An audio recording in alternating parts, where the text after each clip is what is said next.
This is CBC Here and Now. If you were the person who stole these trees, I'd like to know why. A thief makes off with fruit trees from the Autism Society. I'm finding energy from actually strangers that are coming into my house, into my store. Super support for this cancer fighter. I'm speechless, and that doesn't happen too often. It's going to be great for Newfoundland and Newfoundland curling. The race to represent this province at the Briar. It's going to be a very competitive few months. Well, bundle up and light the wood stove. Chilly weekend on the way. Flurries for some areas. Details are coming up.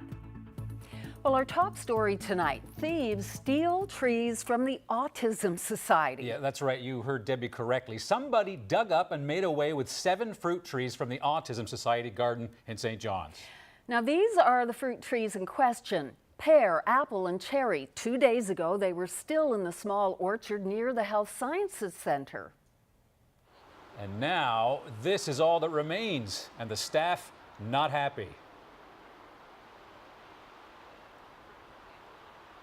Jimmy, I knew you were actually involved in the planting of this a while ago, right? I was involved in the planting 3 years ago. 3 years ago in 2014, my first summer when I was working here, I was involved in a tree planting myself and a group of summertime employee students. We worked really hard on this orchard garden, and I was really surprised yesterday that one of my OR co-workers told me that 7 trees were stolen. So I had to come down yesterday morning to look at the property, the trees. So when you came down here and you saw the holes, what did you think?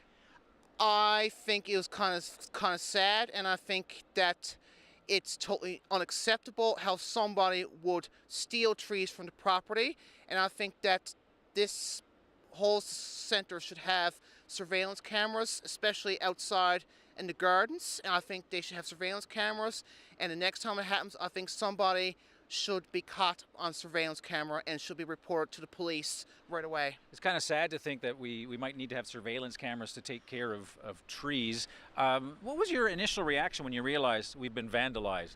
I definitely didn't believe it. Confusion. Of all the things, I thought we had a great summer. We grow all kinds of root vegetables and easy pickings. It's right on a public path. For the trees was the last thing I thought someone would come and dig up. What kind of person or persons do you think would do something like this? I'm not sure. They weren't exactly smart about it. They didn't dig big enough holes. What do you mean? You needed to take more of the root structure for them to survive. So I guess a bit of karma for them. I doubt the trees will survive the transplant. You said a bit of karma. Yeah. It's pretty bad karma to come to an Autism Society orchard and steal trees in the first place, though, isn't it? Absolutely. It's confusing. Right. It's confusing. Jimmy, if you could talk to the people who stole these trees or a person, what would you say to them? I would say, do not do it again, because I think, for what you did was wrong, and we worked hard on planting these trees here on this property, and I think the Autism Society should have as many trees as they want to have planted, and I think in a couple more years there might be even more once we expand on our property. What a sin. Yeah, absolutely. Now, there is a bright side. I was told at the end of the day that some people had called and said that they were going to contribute and donate 2 trees. So they lost 7. People have given them 2, so they're down 5. So we'll see how this plays out. Okay, well, thanks for getting over and bringing us that story. In other news now, we've all been there, stuck in traffic at the most inconvenient times, on your way to work or home for the weekend. People in St. John's have been feeling that pain all week. Here now, Zariana Kelland brings us that story. You have an hour lunch, you're hungry, but you end up spending half of it in this, a slow-moving line of traffic. We try to avoid doing work during rush hours on our major arterials.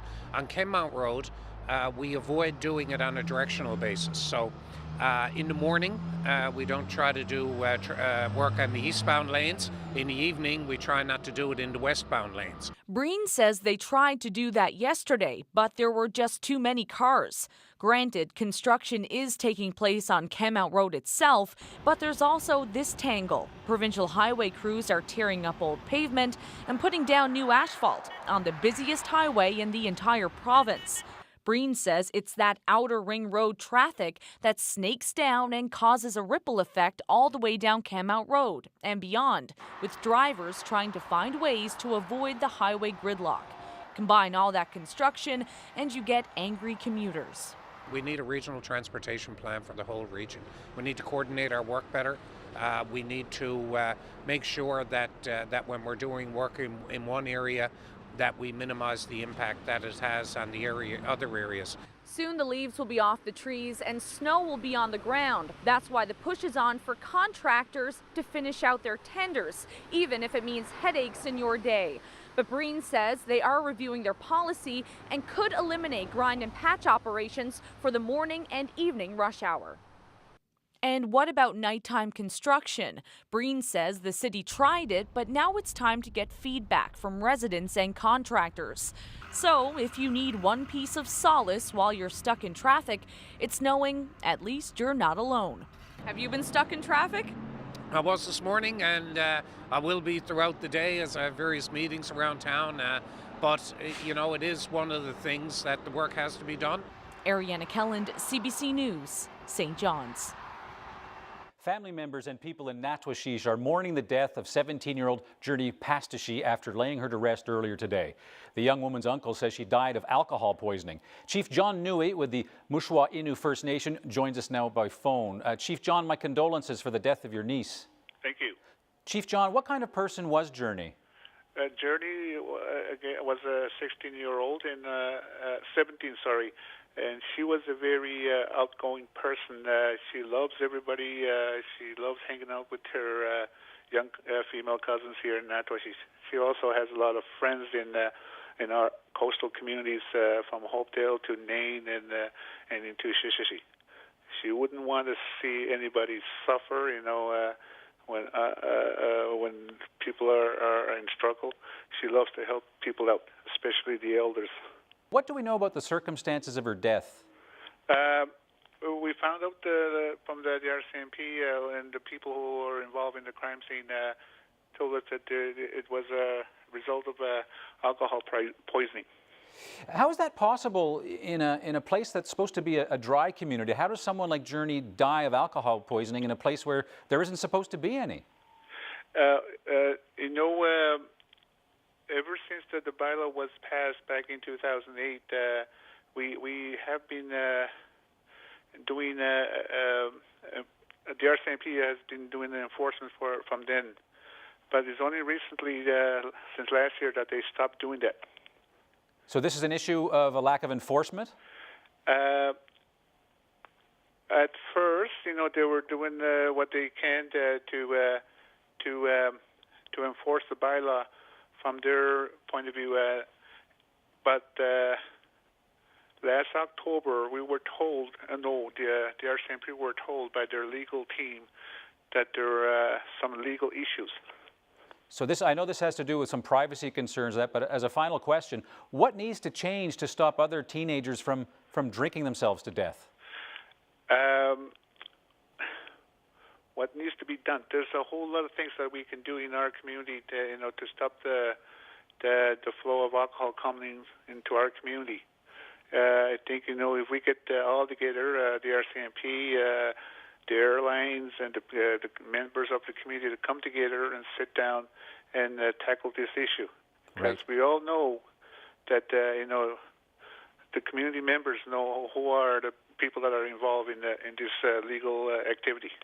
Chief John, I know it's a difficult time for you and your family. Appreciate you joining us on Here and Now. Good luck in the future. Thank you.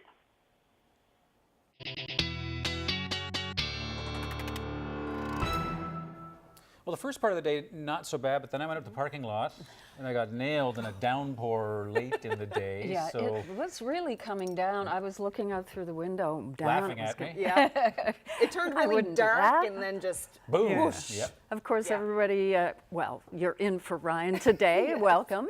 What are we looking for tomorrow? Well, we're going to see some more showers tomorrow, and it's going to be a chilly weekend, but things are going to clear off on Sunday. Let's just have a look at some of those showers showers that Anthony got caught in earlier today. This is the picture over the past few hours. You can see all the cloud cover over Labrador and Newfoundland, and those are those showers that hit St. John's pretty hard. That system had been working its way across the island throughout the day today, bringing rain to pretty much everyone. Lots of flurry action happening in Labrador as well today, and that's going to continue throughout the night. You can see all of these patches here of showers and a mixture of flurries and showers and flurries there. So lots of things coming down in Labrador overnight tonight, and more showers on the way for the island. You can see there on the west coast, Corner Brook up through Gross Mourne could see some flurries overnight tonight as well. Cloud cover in St. John's. So those are the mix of flurries and showers there starting off Saturday. So it is going to be quite messy in Labrador as well. Chance of flurries in the western Labrador and along the coastline there. So this is how things will begin tomorrow morning. When you wake up, we're going to have some showers in the metro area. 5 degrees to start the day. It will warm up, but not by much. And we have a chance of showers in Burin, South Coast, as well as in central Newfoundland. And you can see to start the day on the island, pretty chilly. We're kind of the mid single digits there, and it's not going to get much better throughout the day. In western Labrador, cooler still, -2 in western Labrador, with a mix of showers and flurries and some flurries in western Labrador. So that's going to persist throughout the day, but things will start to clear off on Sunday. I'll have those details a bit later. Living with a disability in Newfoundland and Labrador. Do we live in a segregated society? From getting groceries to finding love, everything's harder. Join us as we take a candid look at accessibility in this province.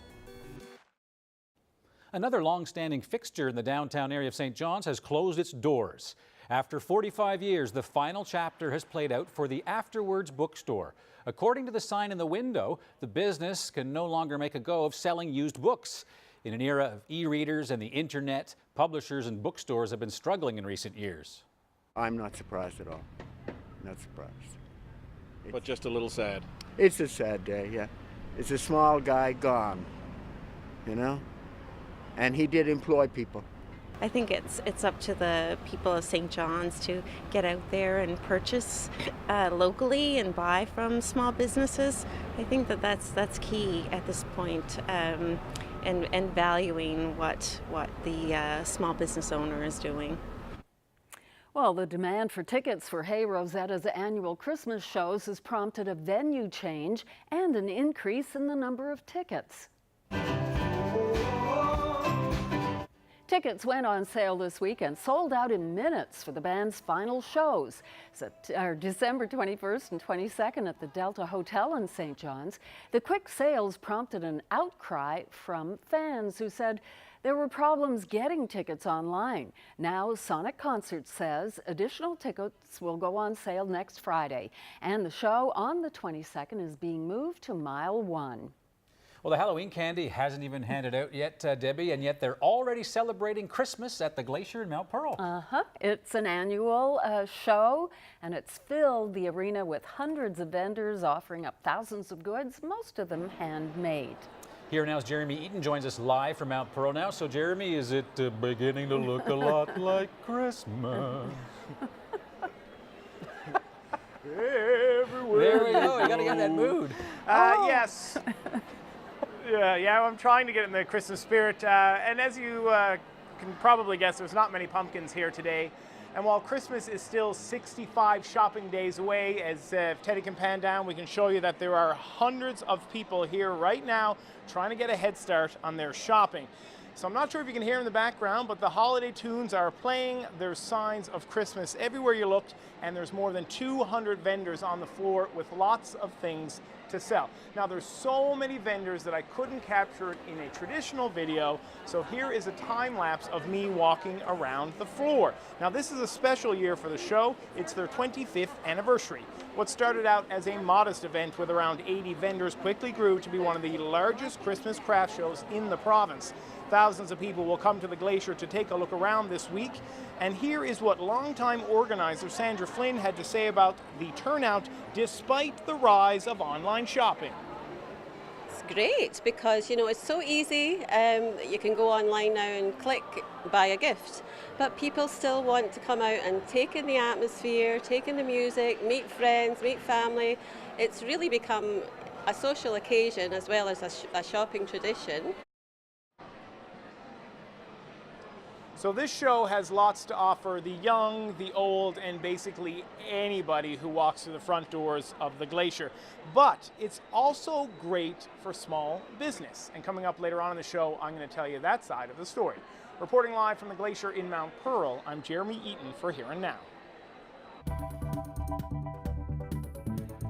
Well, right now, St. John's curlers are out throwing their first stones of the year, but with Team Gushue bound for the next Brier as Team Canada, the race has already started to be the next Team Newfoundland and Labrador. That story right after the break.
Welcome back to Here and Now.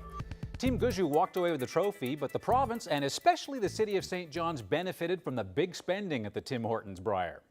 A report by the Canadian Sport Tourism Alliance shows the Brier generated more than $10 million in economic activity in the province. $9 million of that was in St. John's. It also shows that more than 10,000 people took in at least one game. And those who traveled from outside the province, well, they dropped a lot of cash on their trips, more than $4 million in total. People in the curling community want to springboard from the success of the Brier into this year's curling season, and for the province's top teams, the work has already begun. For that story, we go live now to Here Now's Zach Gowdy. Zach. Yes, Anthony, I'm at the St. John's Curling Club, where tonight members were invited to try out the brand new ice. And as you can see, the place is packed. Some of the most competitive teams in the province not wanting to miss a minute of potential practice. And yeah, it's shaping up to be a very important year in local curling. And to talk about that, I'm joined by John Shepard, president of the St. John's Curling Association. John, this year the ice a little later getting down than normal. Why was that? We were a little late this year. We got a brand new ice plant, which cost us almost $400,000. But because of some of the proceeds that were gained from the Brier, we were able to put that towards it. And, you know, we've got a brand new ice plant. It was 40 years old. It was time to go. And now we've got a great investment for the future of the club. You know, that new ice plant, you were mentioning to me that the one you had last year, you maybe could have wrung another year or two out of it, but this was just too important a season to get by with a half operating equipment. Exactly, such an important season. So at the end of last year, we held an open house just after the Brier. And we had, you know, typically we'd see 75 people show up. We had over 200 show up to our open house, and you know, the majority of those were kids. So this is a big season. We really want to promote junior curling. Our junior curling program only costs $160 for 20 weeks of instruction. Brad Guju came through this junior curling program, so you know, we would love to promote that, and based off of the exposure that was gained from the Brier, we really want to see a strong junior curling program and a strong social curling program as well, and including then obviously you see all the teams now preparing for the men's provincials. Of course, and a strong junior team today leads to very competitive professional teams in the future. And on that note, just tell us about what a special year it is for the competitive men's curling teams who aren't named Team Gushue. Well, it's a big year. We've seen, you know, as you've seen, the guys are in the gym, they're working out. We've got a lot of teams traveling, going to some different spiels, both ladies and men's teams. So people are serious about it. You know, they've got that extra spot. You know, the honor of representing Newfoundland and Labrador. A lot of these teams have done it in juniors and done it in mixed, but to be able to do that and represent, you know, the premier event, the Tim Hortons Brier, as Team Newfoundland and Labrador, I mean, what better honor to represent the province. That's right, and this year the opportunity is really there for the first time in a generation. Team Gushue have held that spot as Team Newfoundland and Labrador for the past, John, what, 12 years or more? It's been a long time, and, you know, to go down to the Brier and see the enthusiasm from the crowd that, you know, a kid is sitting in the crowd and they're seeing the stands cheering for curlers, and you know, and they also watch hockey and see people cheering for hockey. But you know, to go down and see that atmosphere at the Brier, I really want, you know, kids in this province to get involved in curling and to be able to see that, you know, you can be a rock star as well. Well, you know, a lot of teams see themselves as wearing that Newfoundland and Labrador jersey now that Team Gushue is going to have the Team Canada jerseys on this year.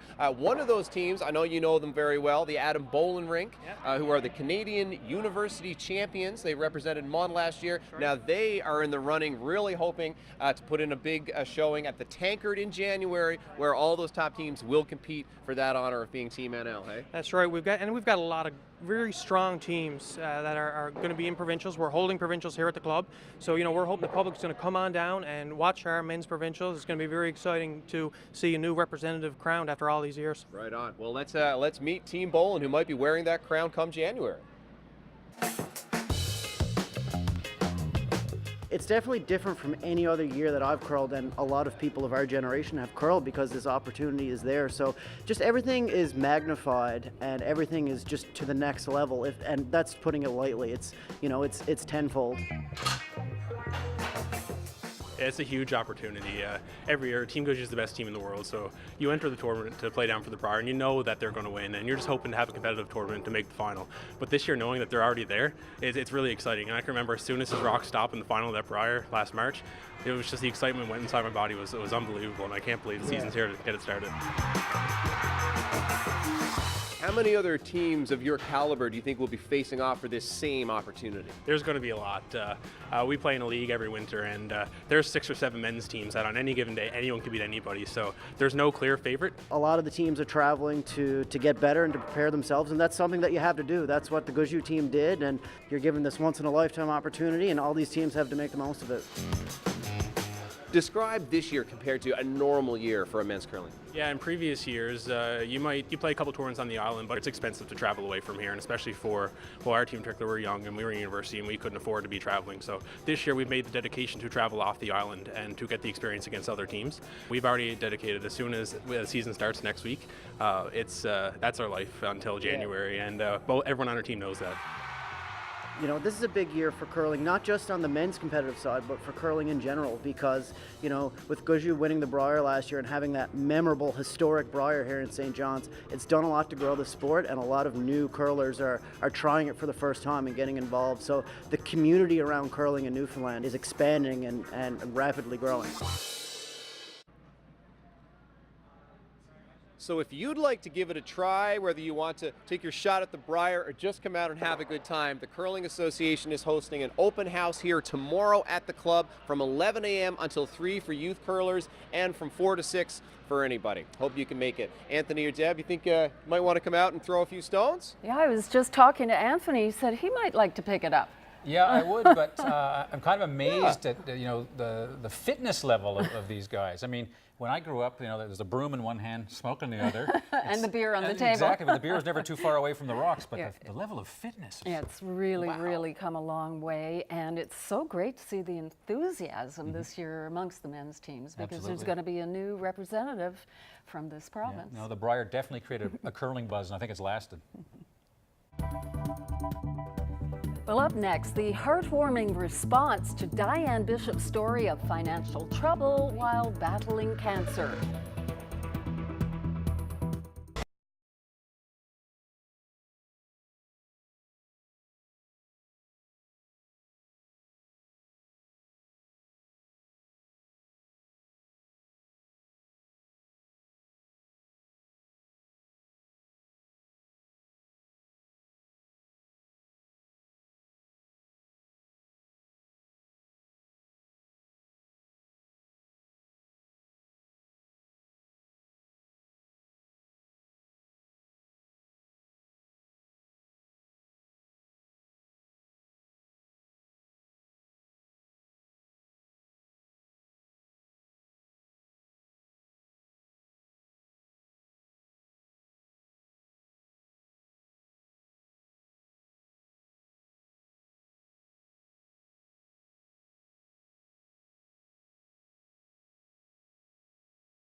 This weather update is brought to you by the Take Charge Business Efficiency Program. Over 400 businesses have saved energy and taken charge of their bottom line. Find out how you can too.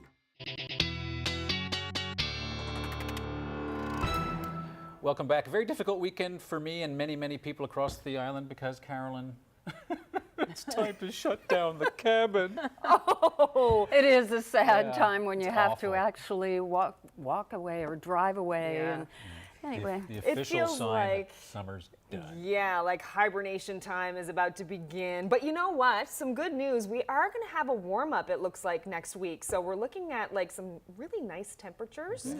Get to that in a little bit. So let's start with today and how things were looking. Our highs were quite nice today thanks to some southwesterly winds. 15 degrees in St. John's, and the whole island not too bad in the mid double digits. Much cooler in Labrador. Lots of flurries happening there today. So a lot of that is going to continue tomorrow. Showers on the island, flurries in Labrador, but things are going to clear off on Sunday. It's going to be crisp but clear, and unless you're in St. John's, it's going to be a little bit wet there. And we're going to probably see a midweek warm up, which is going to be nice. Keep our fingers crossed for that for sure. So this is what's happening. We have those southwesterly winds keeping things nice and mild, but overnight tonight you can see that shift in the wind, and that's going to cool everything down. Flurries there along the coast of Labrador, Happy Valley, Goose Bay, Labrador, scattered flurry there. Some showers continuing to move across the island overnight tonight, and all of that will continue throughout tomorrow. A chance of some flurry shower mix there in the Gross Mourne area, and lots of flurries continuing there in Labrador. So this is our morning outlook. You can see very chilly to start the day. Winds are going to be fairly high. Southwest in the morning 40 to 60, but they will change over. Showers across the island. Flurries, messy mix in Happy Valley, Goose Bay of showers and flurries. -2 to start the day in Lab City tomorrow. So throughout the day, things will start to warm up a bit, but stay fairly wet throughout the day. So you can see all the cloud cover and those flurries there on the west coast moving into Saturday night, and more flurries there in Labrador throughout Saturday. So to start the day in St. John's tomorrow, we're looking at 6 degrees with overcast skies and some showers moving in the afternoon. Going to head up to about 8 degrees and then dip back down to 6 degrees in the evening time. And the northwest winds there changing over 40 to 60, so it will be pretty gusty and those winds will be chilly. So this is the outlook for the whole island tomorrow. You can see lots of showers pretty much everywhere. Temperatures in the mid-single digits, so it's going to be chilly pretty much everywhere. Harbour Breton 10 degrees though, with some showers, and chilly as well in Labrador. Very gusty to start the day. If you're in the Cartwright area, it's going to start off with about 90 kilometers per hour gusts of wind in the morning. So lots of flurries and chance of some flurries in Nain, 1 degree there. So it is going to be a very chilly Saturday for Labrador. well, that's it. It's bound to happen. Yep. We've got an update now on a story that we had on Here Now earlier in the week. A Mount Pearl woman battling cancer. She says she's just speechless with all of the support she was getting from Now, Carolyn, strangers. you spoke with Diane Bishop, what was on Wednesday, about some of the physical and financial struggles that she's facing? Yes, Diane Bishop, she was diagnosed with a very aggressive form of cancer. It's a triple negative breast cancer. She was diagnosed in 2015, and it's spread to her pelvic bone and her lungs. So she was telling us all about that earlier in the week. She's endured surgery, 3 rounds of chemotherapy and radiation, but so far nothing has worked for her, and those treatments have really taken a toll on her body, which makes work a struggle for her. She says she can't afford to quit though. She's the franchise owner at The Needs, a convenience store in Mount Pearl, and that's where I caught up with her earlier today. So Diane, you're here at work today. How are you feeling? Bit tired, but you know, I'm finding energy from actually strangers that are coming into my house, into my store, and hugging me and just making me feel wonderful. I'm speechless, and that doesn't happen too often. What has been happening since we talked last? A lot of people have seen your news broadcast, and they are so touched by the story that they've hunted me out at my store, and they've come in and they've given me small monetary gifts. They've snuck it into my hand. Here, this is to help you with your situation. They've told me their stories. They've emailed me from the other side of Newfoundland saying, you know, we support you, we have your prayers. I've gotten Facebook messages from people I have never heard tell of, and they are sending love, prayer, and how can we help you? Wow. Right. So how does that make you feel? I don't know. There's no words to express how I feel, but you can see by the smile on my face, it's given me a wonderful outlook on how people pull together when somebody needs something done. And Newfoundlanders are known for it. I'm actually really seeing it now, and it's mind-blowing. And just perfect strangers just coming in here. I've never laid eyes on them before. I've hugged more strange men in the last couple of days because, you know, they've come in and either their wife has passed away from cancer or someone in their family, you know, it's touched so many people. Or they know somebody who's in the same situation. A gentleman told me about a friend of his who he's in the same process now of losing his house because financially he can't stay because of the situation of fighting cancer. So we need to keep this going. We really need to because the positive feedback that I'm getting, now we need government. We need them to step up to the plate like all of the Newfoundlanders, their hearts have done. We need government to step up now and change the system. And what would you like to see happen next? Do you have any plans of what you're going to do? Oh, yes. Tell me about it. I'll stay one step ahead. I'm meeting with Paul Lane next week, and we're going to go over my story, and he's going to speak on my behalf at the House of Assembly. I've also been told to contact Seamus O'Regan, and hopefully he can speak on our behalf at the Ottawa the House of Parliament. And hopefully we can actually get the ball rolling to help people like myself, which would be wonderful because it'll give me strength and everybody else strength to continue. And all of this kindness, I'm sure, is giving you strength. It's putting a smile on your face. It's good for the soul. But how is this helping you financially? Are all of these gifts, are they going to be of any help for you getting through the next little while? Oh, yes, because right now, I was worried about if I had to fly to Toronto to do my my clinical trial, that, you know, financially trying to keep a house going, trying to, you know, look after a plane ticket and hotel or whatever it's going to take, I pretty much got it covered. From the kindness of people who want to help me and they want to see me fight and they want to see me survive, which is my family, everybody is speechless. My kids have tears in their eyes. My mom has tears in her eyes. They are so thankful for the generosity of everybody. And, you know, it's wonderful for you that you're getting all of this support emotionally and financially, but this isn't going to slow you down in terms of trying to get change in you know, the eligibility of people who are middle income to receive benefits when they're at this stage of illness that you're in. No, I am continuing to fight. If I'm not here by the time it passes, I'm still going to fight for somebody to put something in place for middle-class, hard-working people that deserve a break. What a spirit she has, and so many generous people. Amazing. Yeah, it's just been an outpouring of support. I was kind of surprised. It would seem to be one of those cases where they'd get one of those crowdfunding pages going, right? A lot of people are asking, you know, how come she doesn't have a GoFundMe page? Where can I find her GoFundMe page? But she actually does not want to have a GoFundMe page because for her, this is a fight and she wants government to pay attention to her situation. She has a GoFundMe page. She might get, you know, if she's seen to have the money, then she doesn't have as much of a fight on her hands. Right. So she wants to keep it going and push for change. So good on her. Well, I know you'll be keeping an eye on this story. Thanks for that.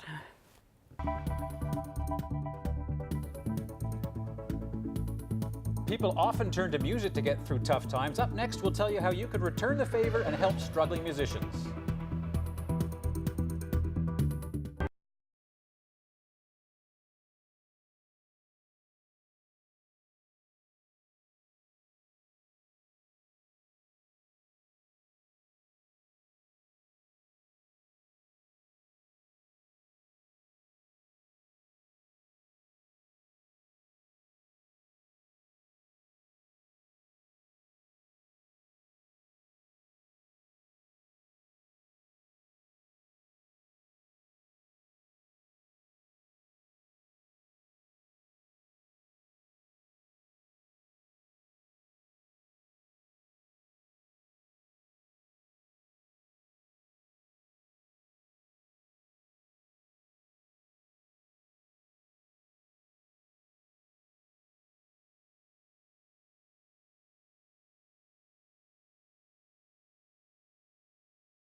Welcome back to Here and Now. There's breaking news to tell you about. After a series of complaints about Happy Valley Goose Bay, patients waiting way too long for an ambulance, the Newfoundland and Labrador Health Minister has pulled the plug on the contract held by Labrador Ambulance Services. The contract was terminated at 6 o'clock this evening. John Hagee told CBC News the Labrador Grenfell Health Authority will operate the service in the medium term, to use his words.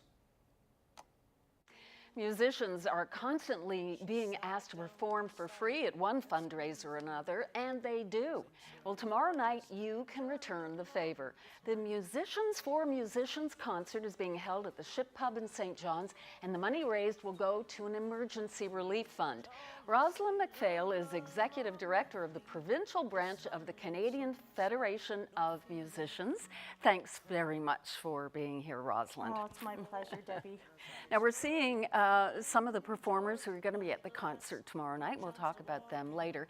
But a bit of background. Where did the idea for this relief fund come from?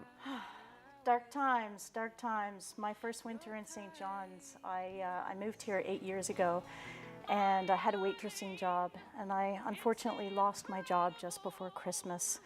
And it was such a horrible experience to get through winter that year. I used to wear my winter coat to bed because I couldn't afford the heat, so I would keep the heat up just so much that the pipes wouldn't freeze. Went to the food bank many times and was just completely horrified to experience that situation, and just decided that if I was ever in a position where I could help other musicians in our community so that they'd never have to go through what I went through, I would do so. And so when I joined the AFM, that was it. I made it my mandate to start this fund. And I should tell people you are a musician of note, Music NL's Entertainer of the Year last year. Oh, Female Artist of the Year, yes. Female Artist of the Year. Congratulations. Thank you. Now, this fund, obviously it's personally motivated, but now that it's up and going, who can be helped by it? Oh, wow. Anybody who is making a difference in our music community. So it's not just performers, it's also music teachers, sound engineers, publicists, managers, anyone who's making their living out of music in Newfoundland and Labrador. And we know making a living of any profession these days in this province is tough. How have musicians been impacted by the economic downturn? It's been tough because we've lost a lot of work. CD sales are much lower, and it's just really hard to land as many gigs as we used to have.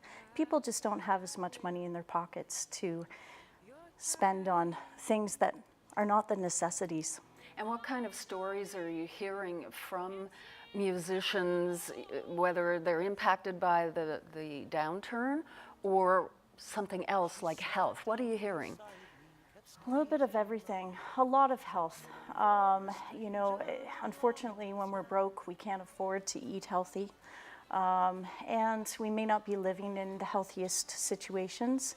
And so our health is affected first. And so, yeah, we've helped out a lot of musicians who have had problems that have made it so that they're unable to do their gigs or teach their students. And Rosalind, how much can they be helped? How big is this fund? It depends on how many people turn out tomorrow. We try to raise money every year, and you know, we're not rich, obviously, but we try to help as much as we can. And it's an emergency relief fund, so it's really meant for artists that are in a crisis. They're in a bind. They need money right away. For example, maybe they can't afford their next week's grocery bills, or maybe they can't afford to keep their electricity on. That's when it's really there for them. And we do it in a very discreet, non-judgmental, confidential way.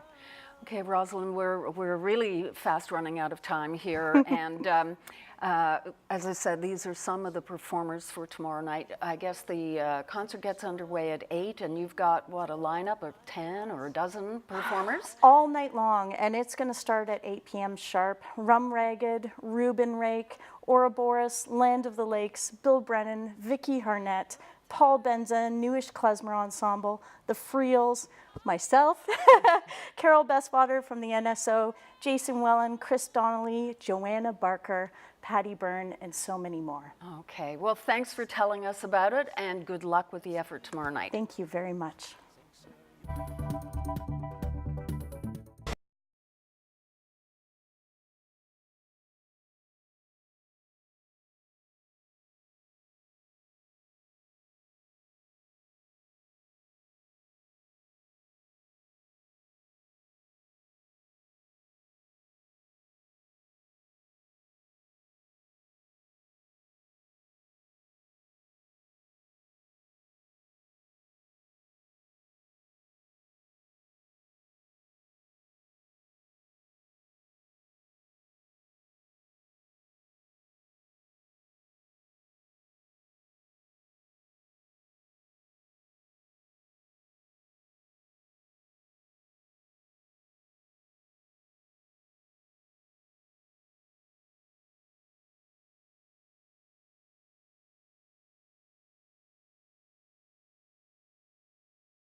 Welcome back, everyone. Let's meet our young athlete of the day. This is Shane Hoff of Gander. Shane is 8 years old and enjoys playing soccer and baseball with the Gander Pilots. Awesome job, Shane. You are today's young athlete of the day. A great smile on him.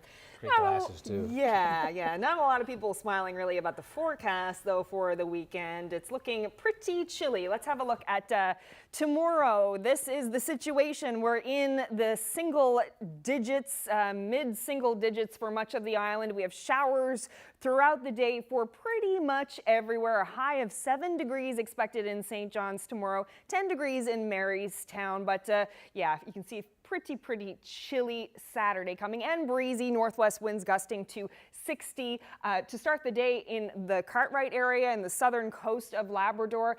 Gusts up to 90, so it's going to be a very windy start to the day tomorrow. Should taper off throughout the day, though, and lots of flurry action in Labrador tomorrow. A high of just -1 in Labrador City with a chance of flurries there. So yeah, it's going to be cold and it's going to be wet and there's going to be flurries. So yeah, you're going to want to bundle up for sure. But things are going to start to clear off on Sunday. You can see a lot of the cloud cover and the systems moving out. We have some flurries there on the west coast for Sunday overnight, but that should clear off. You can see right here, not too bad. Some flurries there on the coast. Now here in like the Gander area and also in St. John's, we can expect to see a little bit of a messy mix. So a mix of showers and flurries possible for Gander and for St. John's as well. Some showers on Sunday, not ruling out a chance of a flurry as well. Just 4 degrees as the high there. So very chilly Sunday, crisp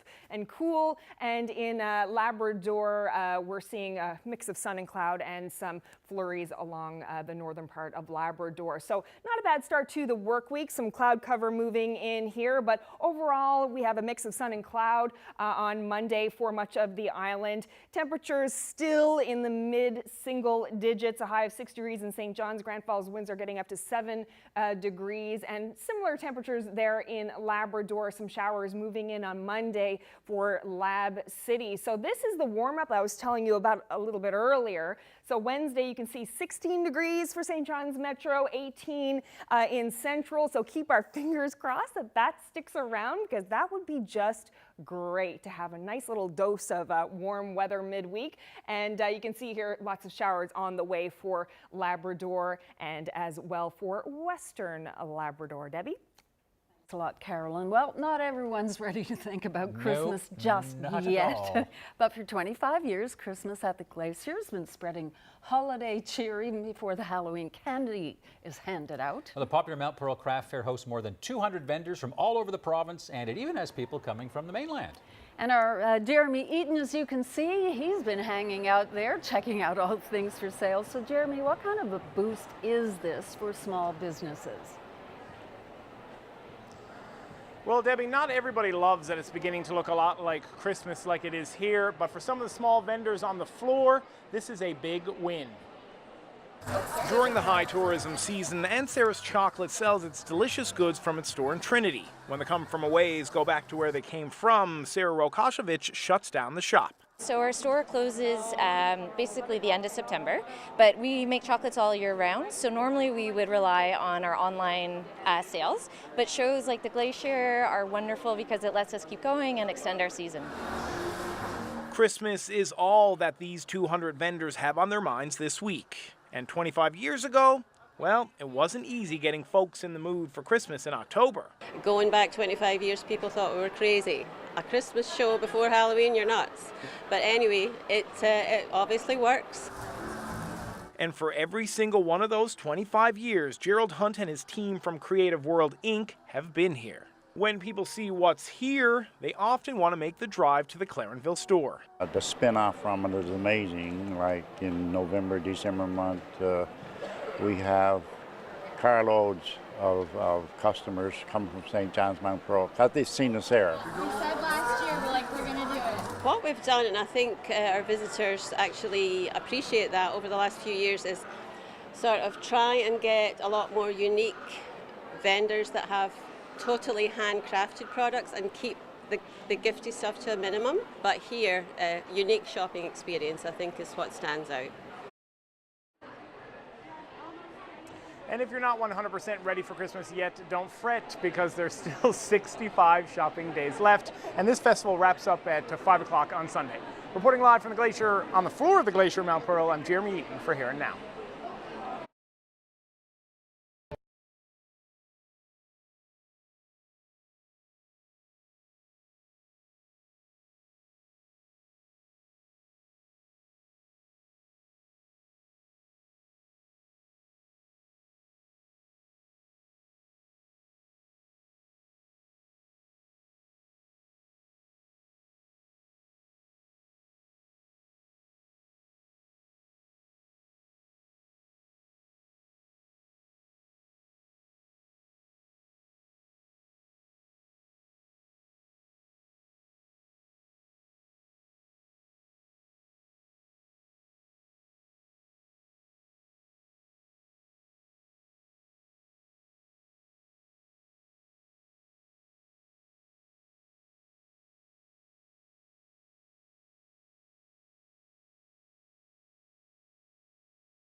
Welcome back. Well, let's take a look at who's celebrating anniversaries and birthdays this week. Happy 50th wedding anniversary to Annie and Clarence March of North Harbour, Placentia Bay, who are celebrating today. Anniversary greetings to Wilfred and Stella Button of Lead Cove, who celebrated their 54th anniversary on Wednesday. Happy 100th birthday to Fred LeDrew, now living in Bay Roberts. Happy 50th anniversary to Beverly and Normand Ayres of Portugal Cove St. Philip's, originally from Seal Cove, Conception Bay South. Calvin and Eva Medore were married 60 years ago on Tuesday.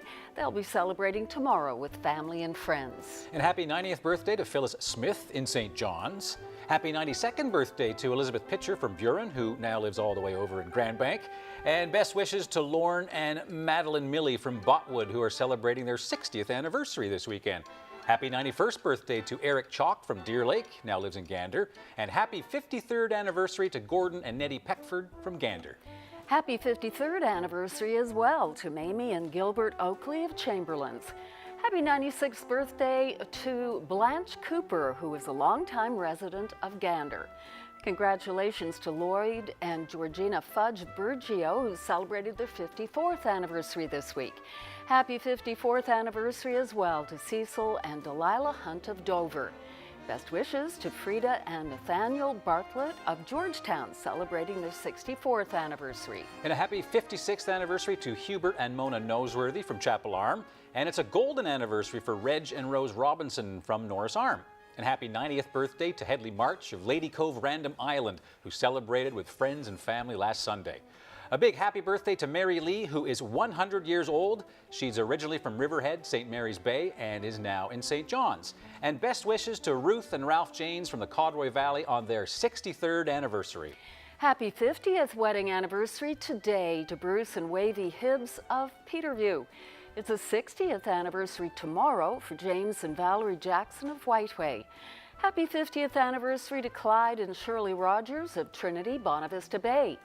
Teresa and John Wall of Happy Valley Goose Bay will celebrate 63 years of marriage tomorrow. Wallace and Doris Moore celebrated their 54th anniversary this week. And happy 64th anniversary as well to Mary and Peter Rowlands of Jean de Bay or Jean de Bay. They watch Here and Now every day, and we really appreciate that.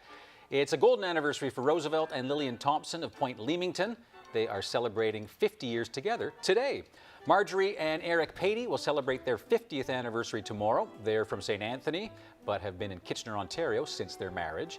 And happy 57th anniversary to Mary and Almond Carter. Another 100th birthday to tell you about. Happy birthday to Eva Martin from Lewisport, who reaches that milestone tomorrow. Happy 90th birthday to Christopher Kavanagh from Flat Rock. Wishing a happy 97th birthday to Veronica Dimmer in Grand Bank. She's originally from Fox Cove. Happy 92nd birthday to Florence Collier. It's a 90th birthday for Marie Rolfe from Corner Brook. Happy 51st anniversary tomorrow to James and Nina Perry from Nippers Harbor. Gerald Aggie Costello from Bishops Falls are celebrating their 56th wedding anniversary. And a happy 53rd anniversary to Alfred and Bessie Osmond from Norris Arm North. Wallace and Doris Moore from Carmenville celebrated their 54th anniversary this week. And Hanson and Irene Dalton from Clarenville, they will mark 51 years of marriage tomorrow. And it's a golden anniversary this Sunday for Jerry and Gloria Perrier of Stephenville Crossing. And happy 50th anniversary to Mary and Willie O'Driscoll from Torres Cove. Their special day is tomorrow. And we'll leave you tonight with this beautiful shot of this little coastal nook on the island. Do you know where this is? No idea. Could be anywhere. Brooklyn. Oh. Yeah. So thank you very much to Jim Hart for sending this in to us. Just gorgeous colors. Lovely, lovely. Yep. Thanks so much, Jim. We've had wonderful pictures all week. True. It's hard to choose them, too, because Ryan gets so many. Yeah. Have a great weekend, everyone. See you back here Monday. Good night.